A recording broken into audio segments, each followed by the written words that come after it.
ओम शांति। 18 अक्टूबर 2022 के ईश्वरीय महावाक्य। पहले एक नजर मुरली के मुख्य पॉइंट पर। बाबा ने कहा, आत्मा अपने बाबा को बाबा कहती है, ओ गॉड फादर कहते हैं। अब शरीर के फादर को तो गॉड फादर नहीं कहेंगे। कहते हैं राम राज्य चाहिए, रावण को जलाते भी हैं, परंतु यह नहीं जानते कि हम ही रावण संप्रदाय है। अब तुम बने हो ईश्वरीय संतान। अब बाबा आया है, कहते हैं मेरा पाठ है आसुरी संप्रदाय को दैवी संप्रदाय बनाना। अब तुम ईश्वरीय संतान बने हो। दैवी संतान बनने के लिए तो बाप के साथ योग चाहिए, जिससे विकर्म विनाश हो। एवर हेल्दी एवर वेल्दी बनने के लिए। और फिर बाबा ने कहा, जितना याद में रहेंगे तो अतीन्द्रिय सुख की भासना आएगी। बाप का रूप भी बेटे जैसा ही होता है, वैसे आत्माओं का बाप भी आत्मा ही है, परंतु परमधाम में रहने वाला है। तुमको बाप शक्ति दे रहा है, इतना पाठ पढ़ाते हैं, सब वेद शास्त्रों का सार समझाते हैं। और फिर लास्ट में बाबा ने कहा, यह बुद्धि की दौड़ी है। सन्यासी नहीं कह सकते कि अशरीरी भव मामेकम याद करो। परमात्मा सभी को कहते हैं, क्योंकि सभी मेरी संतान हैं। बाप समझाते हैं, बच्चे मैं भी आत्मा हूँ, सिर्फ तुम जन्म मरण में आते हो, मैं नहीं आता हूँ, तब तो तुमको लिबरेट कर सकूं। सृष्टि तो अनादि है, इसकी प्रलय नहीं होती है, सिर्फ पतित होती है, उनको पावन बनाता हूँ। इसलिए मैं नंदी गण पर व भाग्यशाली रथ पर आता हूँ, तुम्हें नर से नारायण बनाने। और अब सुनते हैं महावाक्यों को विस्तार से। मुरली का सार। मीठे बच्चे, कछुए मिसल सब कुछ समेट कर चुप बैठ स्वदर्शन चक्र फिराओ। बाप जो सर्व संबंधों की सैक्रिन है, उसे याद करो तो तुम्हारे विकर्म विनाश हो जाएंगे। प्रश्न है, ईश्वरीय कुल के बच्चों प्रति बाप की श्रीमत क्या है? उत्तर है, तुम जब ईश्वर के बच्चे बने, उनके सम्मुख बैठे हो, तो प्यार से उसे याद करो, उनकी श्रीमत पर चलो। जितना उसे याद करेंगे उतना नशा रहेगा। परंतु माया रावण देखता है कि मेरे ग्राहक छीनते हैं, तो वह भी युद्ध करता है। बाबा कहते हैं, बच्चे कमजोर मत बनो, मैं तुम्हें शक्ति देने लिए बैठा हूँ। गीत है, धीरज धर मनुआ धीरज धर, तेरे सुख भरे दिन आए कि आए। ओम शांति। यह कौन कहता है बच्चों को कि हे बच्चे? क्योंकि मनुआ कहा जाता है आत्मा को। आत्मा में ही मन बुद्धि है, तो यह भी नाम रख दिया है। नाम तो बहुत चीजों के बहुत रखे हैं, जैसे परम पिता परमात्मा बाबा। कोई फिर फादर कहते हैं, तो बाबा है सबसे सिंपल। बाबा कहते हैं, तुम किसकी संतान हो, वह याद आता है। अब तुम बच्चे बैठे हो, सामने कौन है? आत्माएं कहेंगी बाबा बैठा है। कितनी सिंपल बात है। बच्चे जानते हैं हम आत्माओं का परम पिता परम आत्मा पिता है। मनुष्य तो छोटे बड़े सबको बाबा कह देते हैं, और यहाँ फिर आत्मा अपने बाबा को बाबा कहती है, ओ गॉड फादर कहते हैं। अब शरीर के फादर को तो गॉड फादर नहीं कहेंगे। तुम जानते हो हम उस बाबा के सामने बैठे हैं। यह आत्मा की बात है। शिव बाबा समझाते हैं, तो मैं कौन हूँ? मैं परम आत्मा हूँ। मैं तुम सभी आत्माओं का परमधाम में रहने वाला पिता हूँ, इसलिए मुझे परम आत्मा कहते हैं। इकट्ठा करने से हो जाता है परमात्मा। कितना सहज है। यह कौन बैठा है? शिव बाबा। वह न होता तो यह ब्रह्मा भी नहीं होता। तुम बच्चों के दिल में हमेशा उनकी याद रहती है वह भी आत्मा, कोई फर्क नहीं है। जैसे आत्मा स्टार है, उस स्टार का साक्षात्कार होता है, वैसे बाप का भी स्टार रूप में साक्षात्कार होगा। बाकी यह जो कहते हैं कि बहुत तेज है, सहन नहीं कर सकते, यह मन की भावना है। बाकी तो बाप यथार्थ करके समझाते हैं कि जैसे तुम आत्मा हो, वैसे मैं भी आत्मा हूँ। मुझे भी इस तन में, इस आत्मा के बाजू में, भ्रुकुटी में बैठना है। तो वह बैठ समझाते हैं कि तुम आत्माओं में 84 जन्मों का पाठ भरा हुआ है, सो भी हर एक में अपना अपना पाठ है। कहते हैं आत्मा परमात्मा अलग रहे बहुकाल। अब परमात्मा अक्षर क्लियर है, उनको परमात्मा कहने से मूंझ गए हैं। है तो आत्मा, परंतु सदा परम धाम में रहने वाली परम आत्मा है। ब्रह्मा को परमात्मा नहीं कहेंगे। यह सब है जीव आत्माएं। इनमें कोई पाप आत्मा, कोई पुण्य आत्मा है। बाप कहते हैं मुझे पाप व पुण्य आत्मा नहीं कहा जाता है, मुझे परमात्मा ही कहा जाता है। मेरा भी पाठ है, एक बार आकर पति दुनिया को पावन बनाता हूँ। याद भी करते हैं कि पतित पावन आओ, परंतु कोई समझते थोड़ी है कि हम पतित रावण संप्रदाय है। कहते हैं राम राज्य चाहिए, रावण को जलाते भी हैं, परंतु यह नहीं जानते कि हम ही रावण संप्रदाय हैं। जरूर पतित हैं तब तो बुलाते हैं, कृष्ण को तो नहीं बुलाते, उनको तो परम आत्मा नहीं कहते। हम सबका बाप जो परमधाम से आया है, उसको ही परम आत्मा कहा जाता है। ईश्वर व भगवान कहने से रोला पड़ जाता है। बाप इस जीव आत्मा द्वारा समझाते हैं। तुमको कहते हैं बच्चे अशरीरी भव, तुम मेरे बच्चे थे, अब तुमको भेजा था। जब तुमको भेजा था, स्वर्ग में शरीर धारण कर आए, चक्र लगाते लगाते अब तुमने 84 का चक्र पूरा किया। इस समय सब रावण की संतान है, रावण ने ही पतित बनाया है। अब तुम बने हो ईश्वरीय संतान। अब बाबा आया है, कहते हैं मेरा पाठ है आसुरी संप्रदाय को दैवी संप्रदाय बनाना। मैं भी ड्रामा अनुसार अपने टाइम पर आता हूँ, कलप के संगम युगे। कलयुग है पतित पुरानी तमोप्रधान दुनिया। तब मैं आता हूँ सूर्यवंशी चंद्रवंशी कुल का राज्य स्थापन करने। न हो तब तो स्थापन करूं।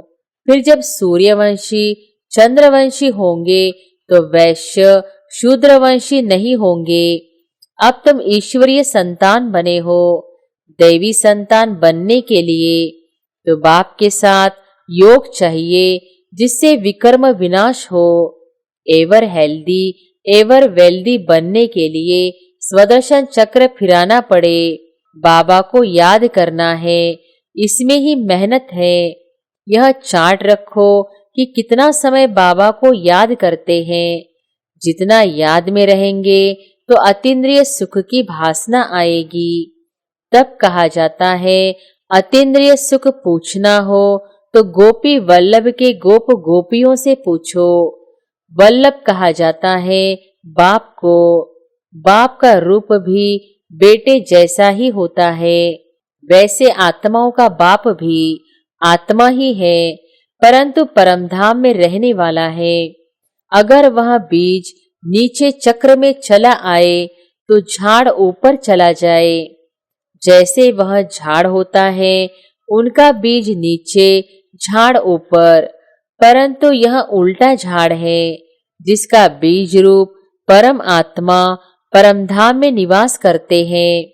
आत्माएं भी पाड़ बजाने ऊपर से नीचे आती है, टाल टालियां निकलती जाती है। अब बाप कहते हैं तुमको रावण ने काला कर दिया है, अब तुमको गोरा बनना है।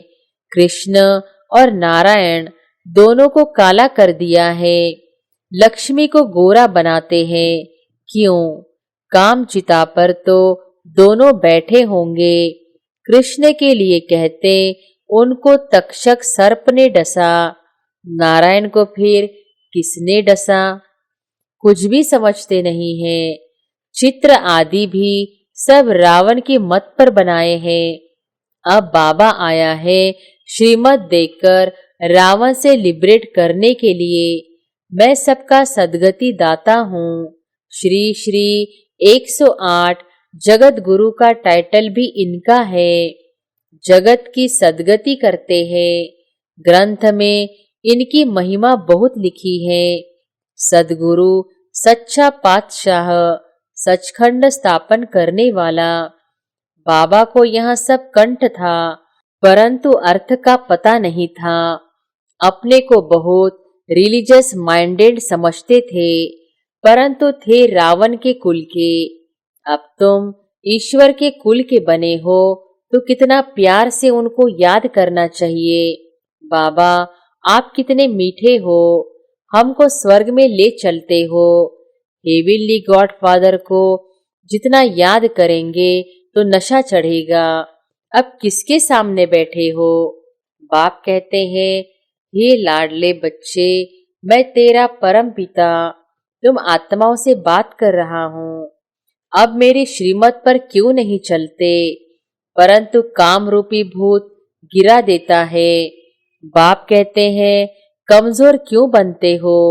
श्रीमत मिल रही है फिर आसुरी मत पर क्यों चलते हो? यह युद्ध तो करनी है। माया समझती है मेरे ग्राहक छीनते हैं तो लड़ती है। तुमको बाप शक्ति दे रहा है, इतना पाठ पढ़ाते हैं, सब वेदों शास्त्रों का सार समझाते हैं। सूक्ष्म वतन में तो नहीं सुनाएंगे। दिखाया है विष्णु की नाभि से ब्रह्मा निकला। सूक्ष्म वतन में नाभि कहाँ से आई? क्या क्या बैठ लिखा है।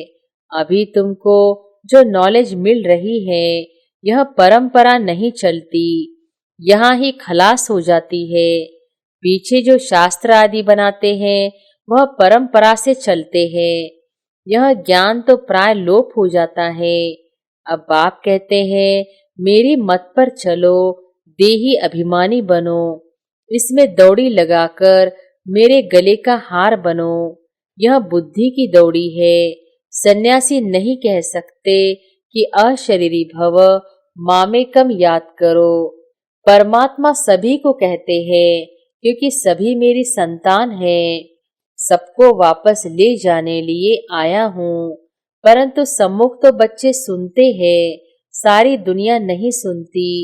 शिवरात्रि मनाते हैं, शिव का मंदिर भी है, जरूर आया है, परंतु शिव का इतना बड़ा चित्र नहीं है। वह तो स्टार है।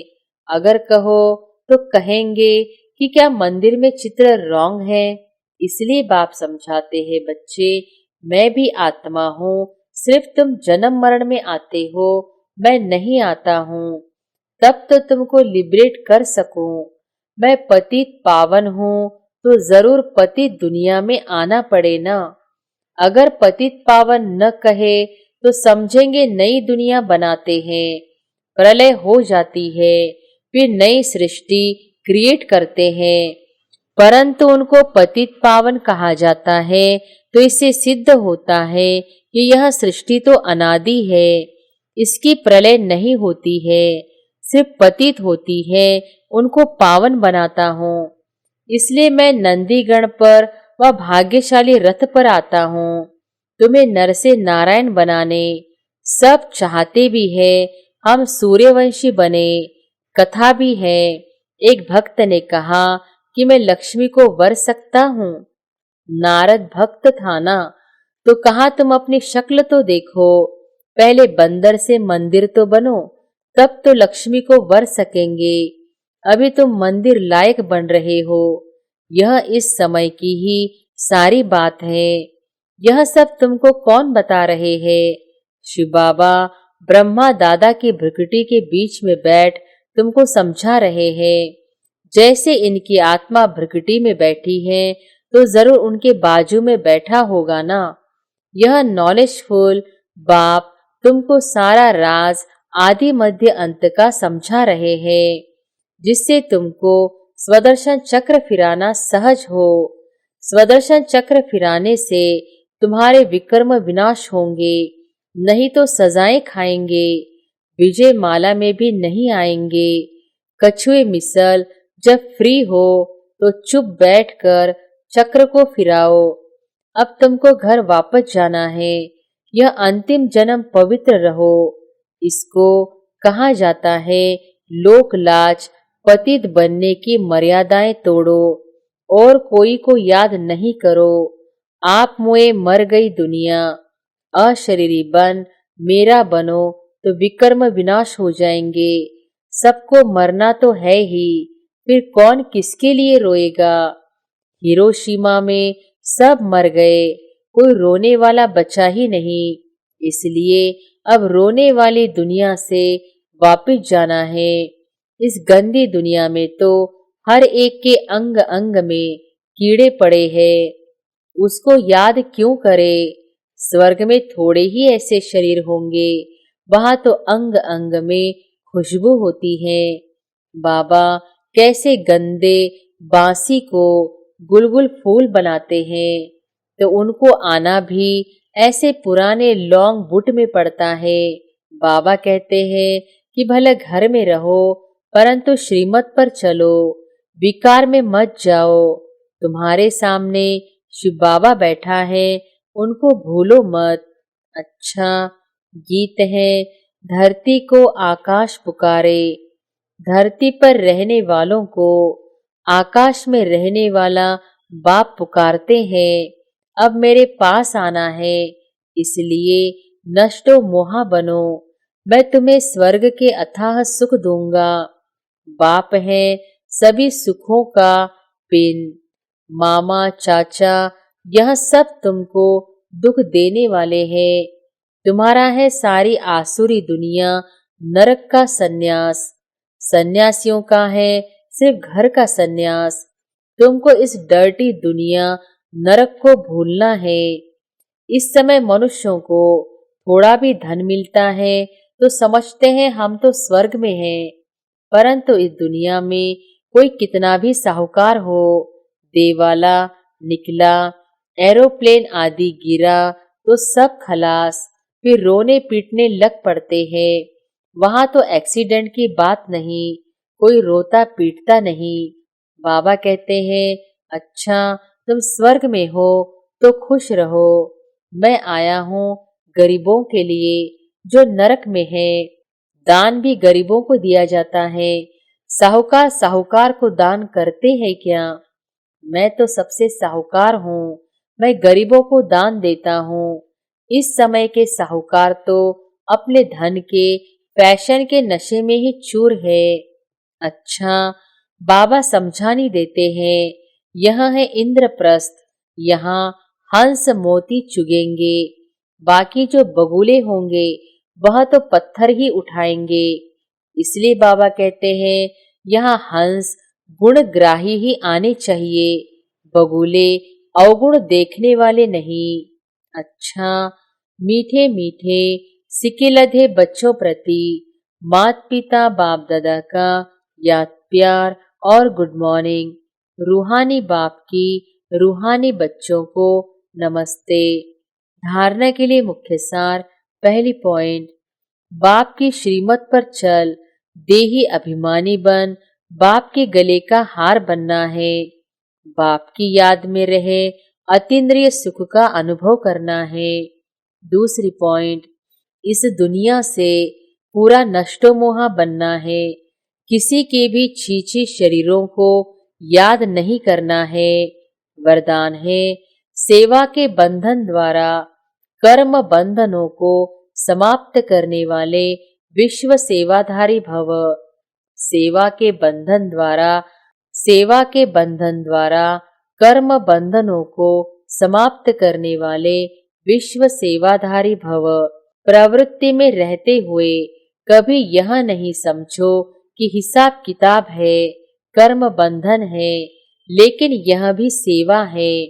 सेवा के बंधन में बंधने से कर्म बंधन खत्म हो जाता है। जब तक सेवा भाव नहीं होता तो कर्म बंधन खींचता है।